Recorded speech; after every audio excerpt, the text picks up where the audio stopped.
After finishing my Resident Evil 4 video, I felt this internal itch, this need to go back and play Devil May Cry properly, right? I gathered a little bit of footage for that video, and it just had to happen, right?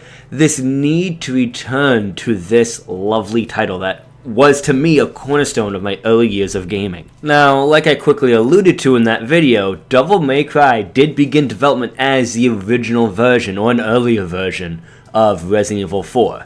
And it definitely shows in the game design overall, but more on that in a bit. This early version of Resident Evil 4 was directed by Hideki Kamiya.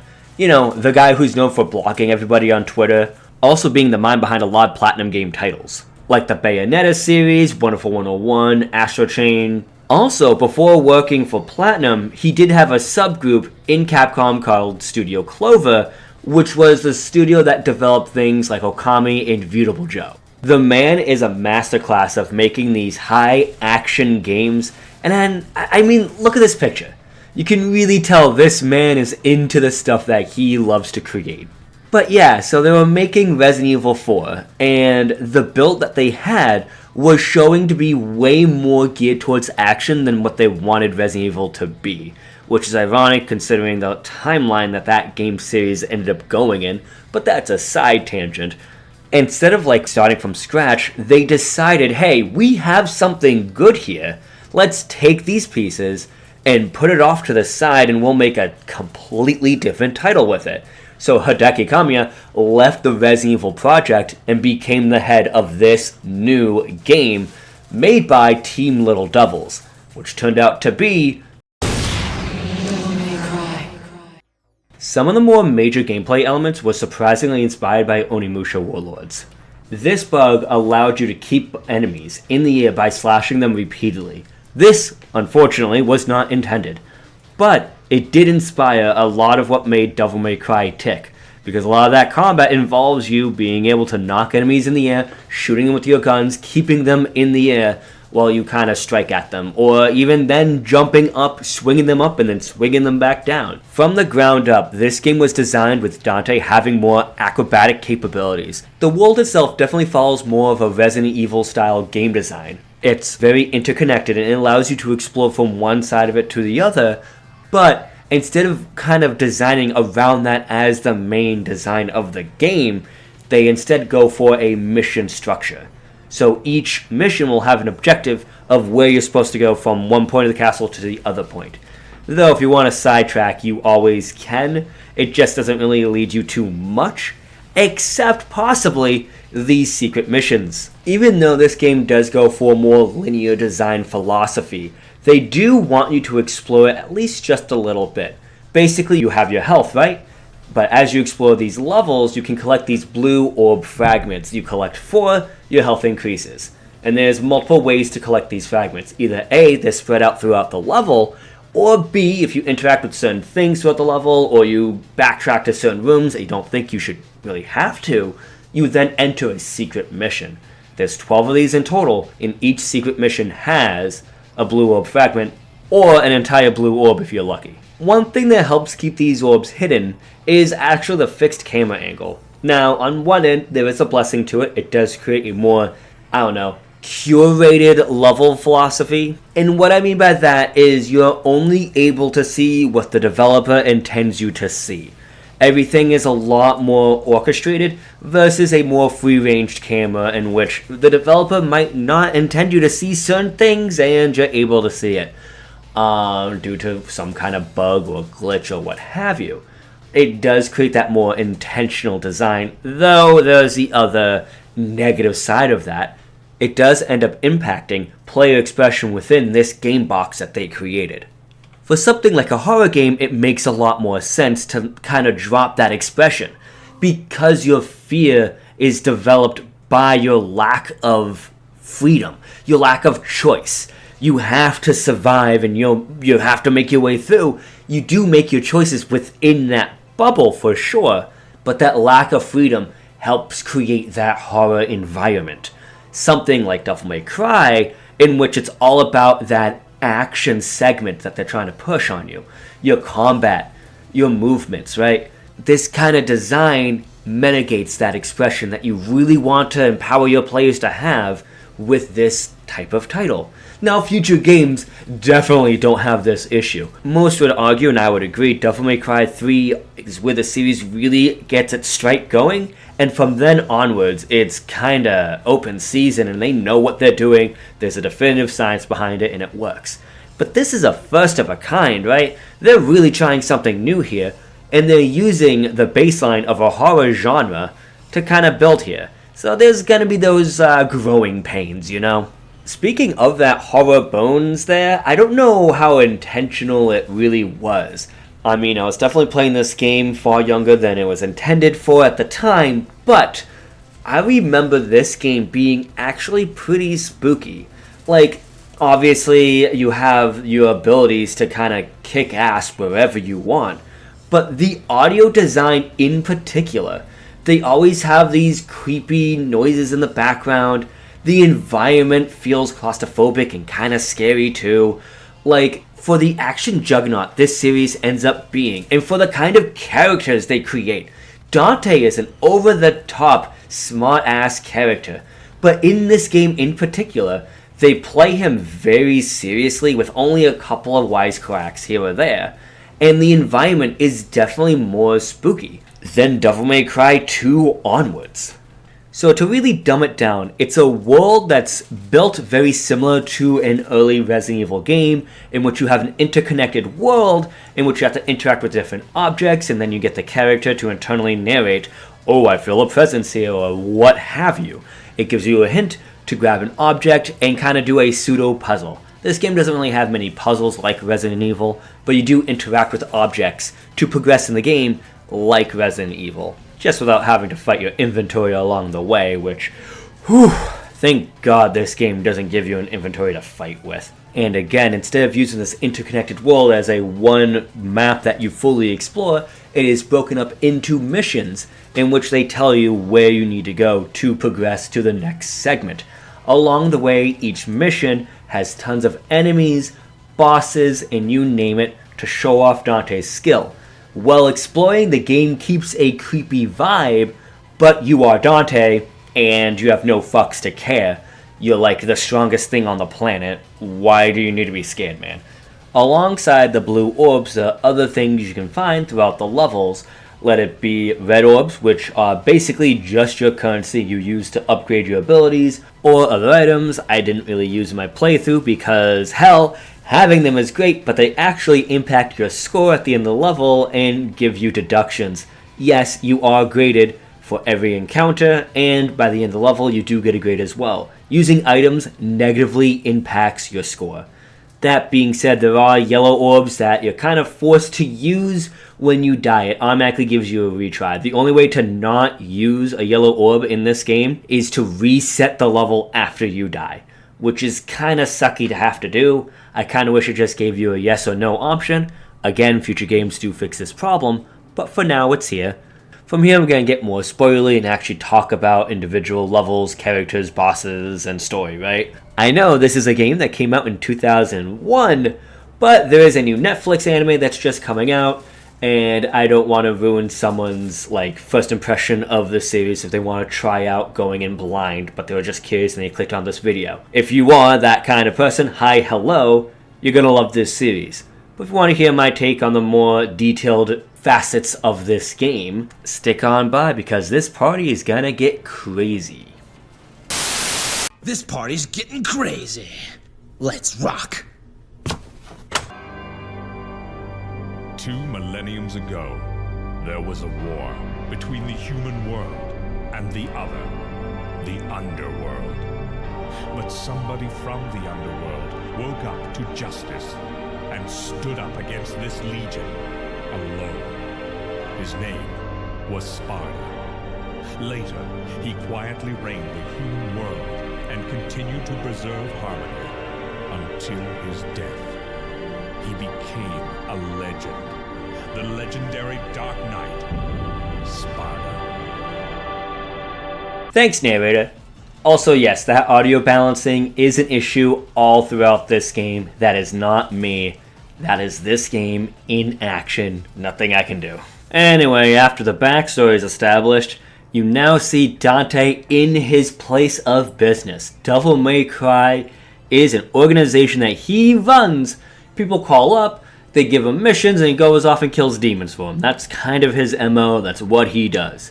But this night is a very special night, because of a blonde woman that looks just like his mother runs straight into his place of business, and then immediately starts attacking him. Dante, without having any fucks to give, repels the attack. They then have a conversation. Dante explains that for years he's been hunting down demons in pursuit of the one who killed his mother and brother. The assailant, named Trish, explains that her attack was a test, and that the demon emperor himself, Mundus, is returning, who Dante holds responsible for the death of his family. If you ask me, kinda convenient. We then jump to the mysterious Malay Island, where the rest of the story takes place. Trish seemingly abandons Dante, leaving him alone to explore the castle. As Dante adventures, he does bump into a double arm. Double arms are basically weapons that have demon spirits in it. This one is Alistair. Alistair greets Dante by impaling him.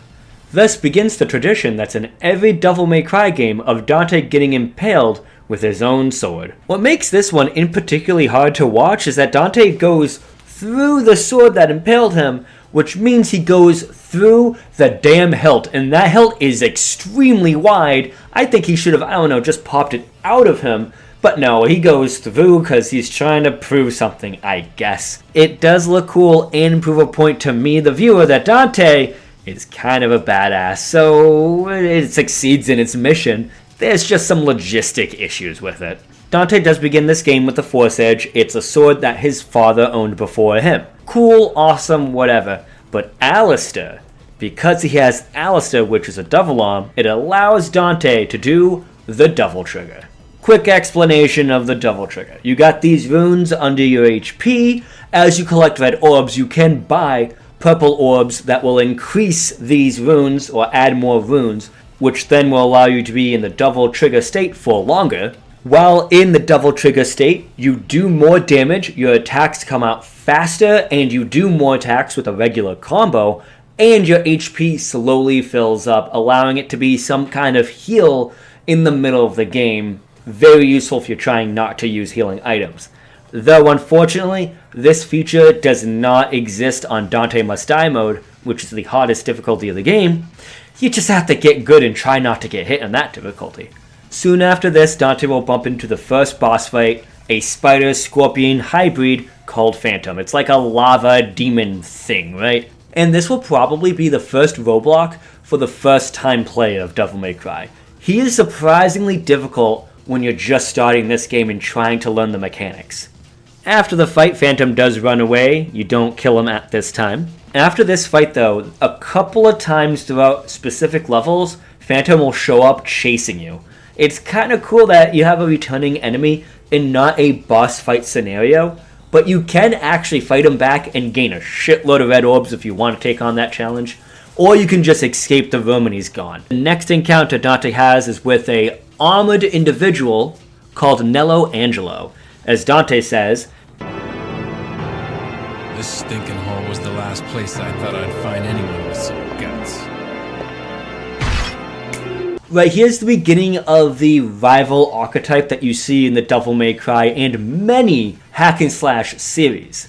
I love this trope, man. Any boss that has some kind of deep emotional connection to the main character, as well as a boss that engages the player in a way in which you have to properly learn the boss's movements, learn their tells, and learn when to punish, and it's just kind of a nice romantic dance. And like any good romantic dance, this one ends with a choking. Then Dante's necklace kind of dangles down and it makes Nello freak out and he runs away.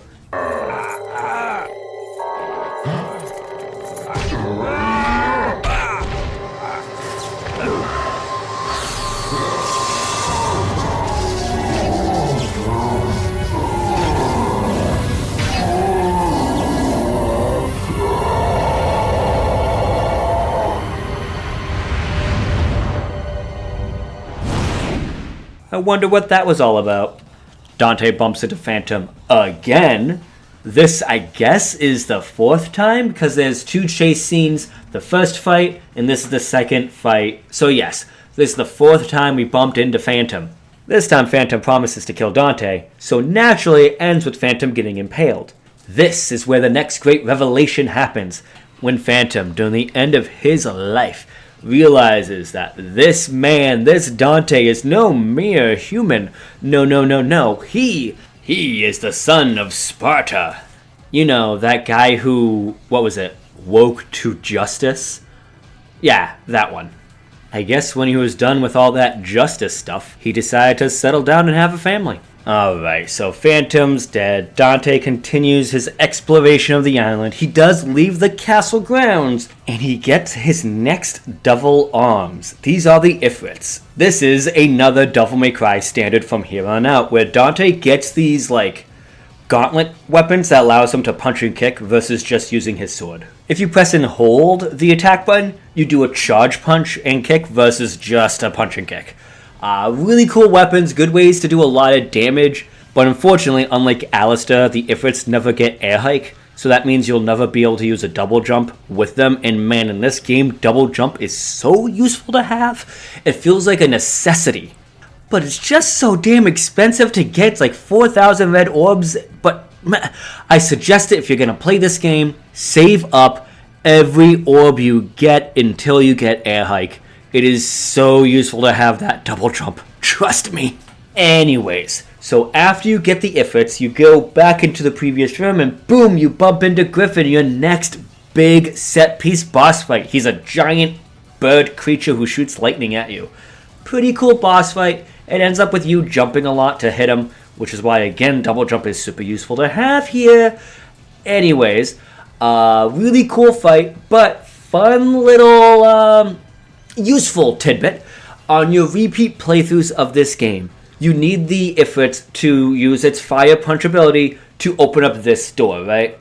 On repeat playthroughs, you don't have to go through that room and back, which engages the fight with Griffin. You just can open the door and you can skip this fight completely. Super useful when you're trying to get every achievement in this game, because this requires you to play through the game 2 more times, and you can just skip an entire boss fight for each of those playthroughs. Dante then bumps into Nello Angelo again. You have to do that boss fight for the 2nd time. He's a little bit harder, a little bit more difficult, a little bit of boom boom, but it's fine. Dante then finds his way to a pirate boat in which he has to fight Griffin again. If you can't tell by now, most of these cutscenes don't really have plot. Most of them are just setting set pieces for the level, or a enemy introduction of some kind. Though, after the pirate boat, you get some kind of object, the pirate boat sinks, Dante makes his way back and he enters a coliseum in which he has to fight the Griffin for the 3rd time. There's a repeat scenario where multiple bosses you fight 3 times. Anyways, so you're fighting Griffin again, you beat him, and then Griffin starts begging for his master to show up and give him just a little bit more power so he can finish off Dante. These big 3 glowing orbs appear in the sky, and it's the voice of Mundus, the Demon King himself. And he's just like, you know the rules, you lose. And he kills Griffin, and Dante's like, in the most cliche 2000s anime way possible, how dare you hurt your own kind? He was working for you, why would you kill him? Basically. And then Trish is behind him going like, what? Yeah, it's very heavy-handed with its storytelling. But that aside, Dante now has to make his way back to the castle. One little thing I skipped out on in between his running to the boat and all this stuff, it is now nighttime. Which again, reinforces that horror theme that I was talking about. Things are that much more creepier. In fact, when you get back to the castle, you'll notice things are not the way they used to be. They're slightly different, which makes you kind of feel uneasy, like the castle's alive or something. Inside the castle, though, Dante does meet up with his next boss fight, fucking Nightmare. Nightmare is a nightmare, at least on harder difficulties, right? So basically, you have these little circles, you have to hit them until there's meters all the way up, and then it makes Nightmare form into a solid being, in which he opens up a hatch and that you can attack these orbs, and it causes him damage, and it's all cool and fun. And then when those rings go back down, he becomes a goo again. And in that goo state, he can just capture you. The first time he captures you, it allows you to fight some skulls, and then you fight a previous boss fight. By doing this, you do a lot of damage to Nightmare. Awesome. If you get caught by him again, you will die. It's just game over on any difficulty. So only get caught once, please and thank you. If you noticed, I didn't explain how to fight any other boss in this game so far. That's because Nightmare sucks. Dante then jumps through some pictures, very Super Mario 64. In this mirror world of sorts, Dante makes his way and fights Nello Angelo for the third and final time. This time he powers up and his helmet breaks off, revealing a human face with white hair slicked back. This is probably the toughest Nello fight and my personal favorite fight in this game. Goes back to that rival concept we talked about earlier. Fighting your equal in stature and skill is always going to be better than fighting a giant set piece boss fight. After this grueling fight, especially grueling on the harder difficulties, a pendant falls down, one that looks just like Dante's. At this moment, Dante then has a memory of him and his brother playing and his mother calling for them. That's right, Nello Angelo was his brother Virgil, warped by Mundus. Meanwhile, in the Legion of Doom, you see Trish talking to Mundus himself. This is the first time they have officially confirmed that Trish is actually working for Mundus. Now, back to Dante, he now has both pendants. These pendants belonged to Sparta before, and that sword, Force Edge, also belonged to Sparta. If you combine both pendants and the sword Force Edge, it becomes the sword Sparta. That's right, Sparta had a sword named Sparta. Don't ask. But Sparta's a pretty decent sword, except it doesn't have double trigger, so I never use it. In fact, most people don't use it. It's kind of useless, because you don't have the one form that is so good to have in this game. What the hell were they thinking? Like, the Sparta sword looks cool, it kind of looks like the Soul Edge from Soul Calibur, so that's pretty cool, but without the double trigger, it is borderline useless. I guess it is what it is. Dante continues exploration of the castle. He does fight Nightmare again without any cutscene or anything, and eventually makes his way into Hell proper. Really cool, really spooky, and in Hell he fights Nightmare for the third time. But this time, Trish is off in the distance asking, screaming for help. And Dante, the hero that he is, of course tries to help. But we all know this is a trap because we saw Trish with Mundus. So, as the fight goes, once you get Nightmare weak enough, Trish starts helping Nightmare by shooting lightning at you. You beat Nightmare, a pillar is about to fall on Trish, she's about to die, Dante runs and saves her. She goes, "Why would you save me?" And Dante says, "It's because you remind me of my mother." Very anime, very cliche, but I don't think I can do it justice. Allow me to just show you the scene unedited.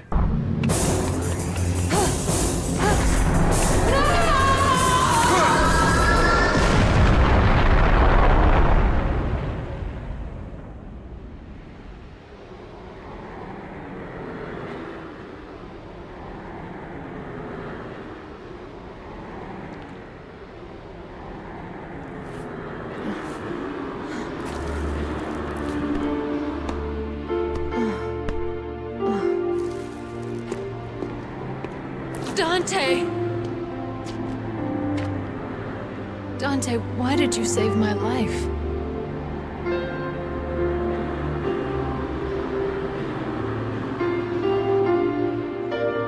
Because you look like my mother. Now get out of my sight. The next time we meet, it won't be like this.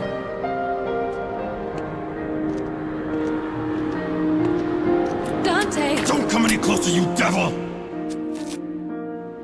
You may look like my mother, but you're nowhere close to her. You have no soul. You have the face, but you'll never have her fire!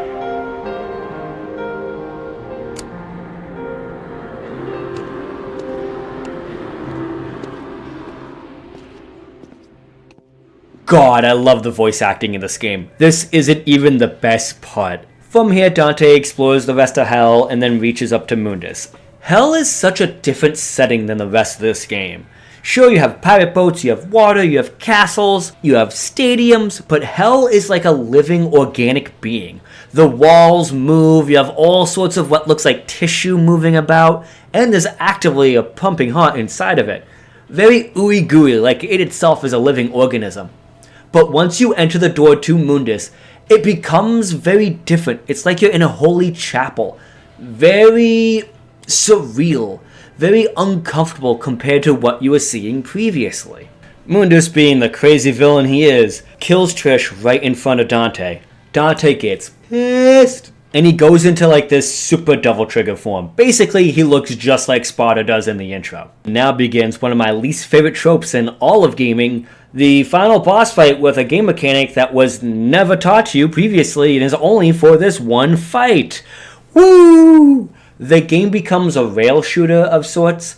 You just kind of dodge his attacks and you're shooting at him. As you continue to shoot him, your Devil Trigger does charge up, and once it charges up, you can shoot a dragon at him, which is kind of cool, kind of different. And after you get his health down, that's the end of Phase 1. Now, I do want to stress changing things up for the grand finale isn't necessarily a bad thing. In fact, in this game, I have a fondness for it, okay? But it can become something easily misused as an excuse to give your boss some depth when there is none. It is a game design choice that, if not done correctly, hurts the game more than helps it. In this case, I do think it helps. In other cases, not so much. I think the key to this is how much do you have to explain the new game controls to the player. If there's very minimum explaining that's needed, then it's really good and fun change up. If you have to give them an entire book of explanations on how to control this newfound thing, it's not that good to just change up right then and there, is it? I understand a good boss fight needs to challenge the player, but also it is the game designer's job to create these unique gameplay experiences for the player to remember. The second phase is more of a traditional boss encounter that this game produces. Just in a more grand scale environment, of course, because it is the final boss fight after all. After a well-fought battle, though, Dante has defeated the Demon King himself. And now he's left alone in this church with his dead friend.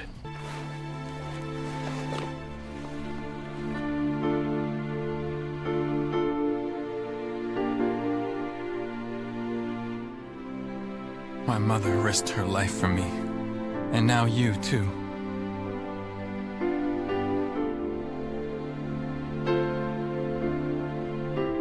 I should have saved you.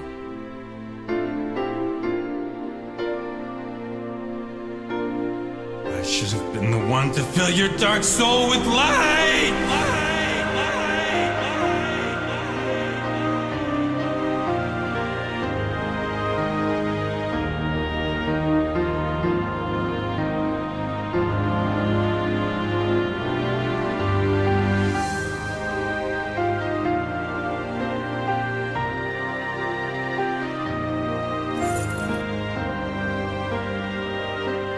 This was my mother's.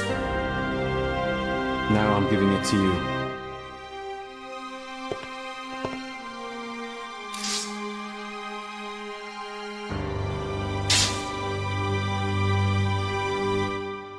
My father's also here now. Rest in peace.